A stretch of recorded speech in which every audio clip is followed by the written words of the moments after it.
Welcome back to the channel. This week we're going to be making some beautiful fish cakes. Let's get straight into it.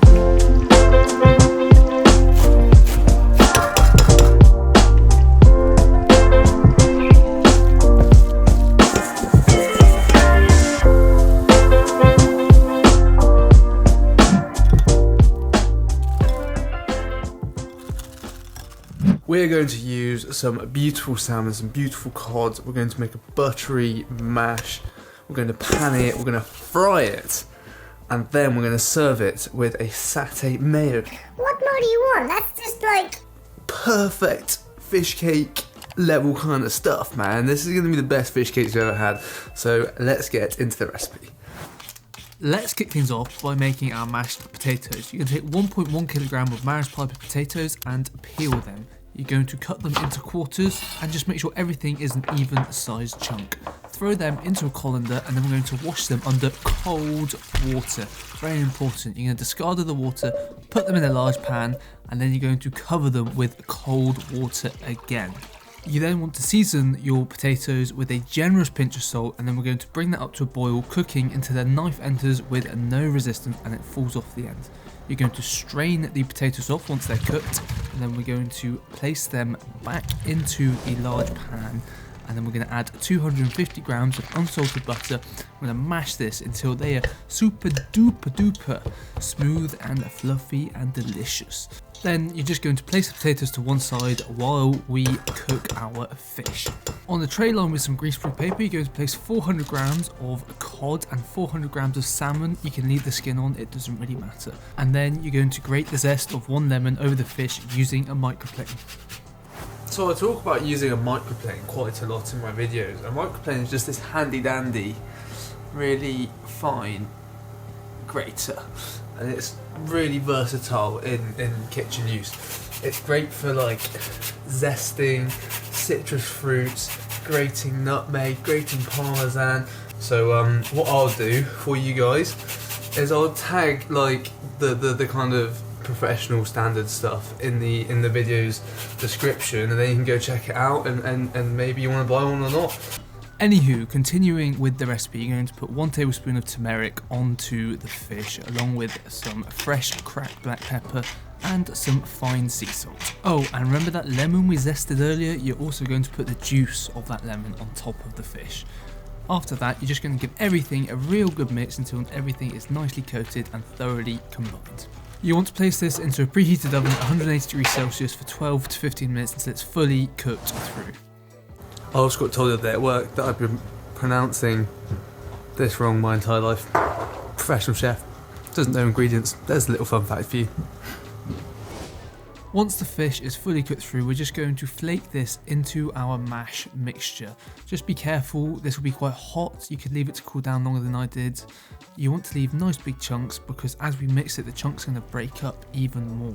So once all your fish is flaked in, it's literally as simple as mixing that until everything is nicely combined. We are then going to season this to taste with some salt and pepper. And after that, it is herb time. So we're going to cut up 20 grams of dill and 30 grams of parsley till it is nice and finely chopped up. Place that into the fish cake mix and give that all a mix until everything is nicely incorporated. Alrighty, I made a mistake here and I didn't put my fish cake mix in the fridge to rest for 1 to 2 hours prior to rolling it. That's an important step because it just means you can handle the mix a lot easier. So pop your fish cake mix into the fridge and allow it to rest for 1 to 2 hours. After 1 to 2 hours, we are going to weigh the mix into 40 gram portions and then roll them into a ball, place them on a tray that's been lined with some greaseproof paper, and you're just going to repeat this process till they are all rolled. Right, now we're going to pane these fish cakes. For those of you that don't know, paneing is literally the act of coating your product, I guess the fish cakes in this instance, in breadcrumbs. And how we're going to do that is we're going to place stuff in the flour, egg, and then breadcrumbs. I'm going to show you all this a little bit more in depth with a little video in a mo. Just wanted to explain that briefly. We've covered it a few times on the channel, but for anyone who hasn't seen it before, let's show you how to do that. So you're going to place some flour, plain flour that is, into a tray, and you're going to put about 6 of your fish cakes into that. You're going to roll it around, and then you're going to dust the excess flour off before placing it into your egg base, which is 2 eggs that's been mixed with a bit of milk. You're going to give that all a good old shake around, so the egg is going to now stick to the flour on the fish cakes. And after that, we are going to Panko breadcrumbs. You're just going to give these a nice vigorous shake, and then the Panko breadcrumbs are going to stick to the egg mixture. And that's it. All you got to do is repeat this process with all of your fish cakes. Remove them from the Panko breadcrumbs as you're going along, otherwise you're going to have a lot of fish cakes in there. And that's it. Pane. Super simple.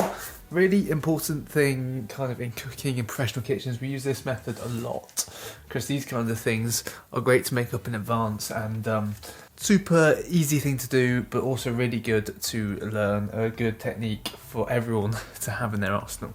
So you want to get paneing down. Best to keep one hand wet and one hand dry when you're doing this, so you don't breadcrumb your own hands, if that makes sense. Okie dokie, before we fry the fish cakes off, let's make a beautiful satay mayo.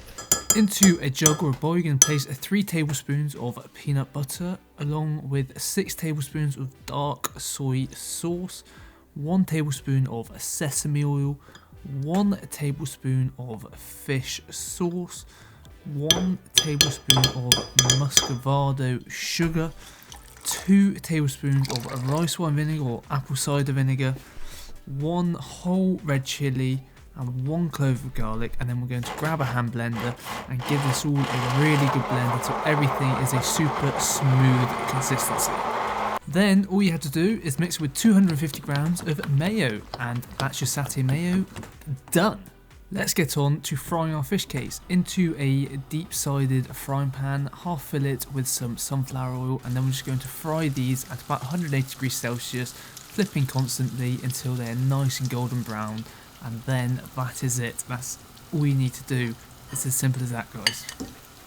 Hit them bad boys with some salt, and then just serve them up with some of that beautiful satay mayo. These smell goddamn amazing. Crispy, delicious. fish cakes with our satay mayo. I can't wait for this.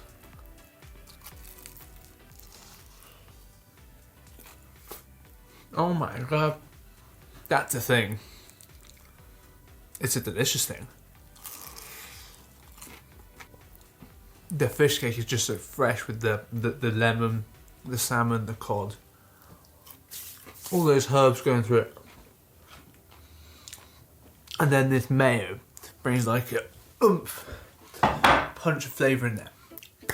If you like fish cakes, you gotta go try and make these. These are incredible. These are like fish cake nuggets. These are out of this world. I love them.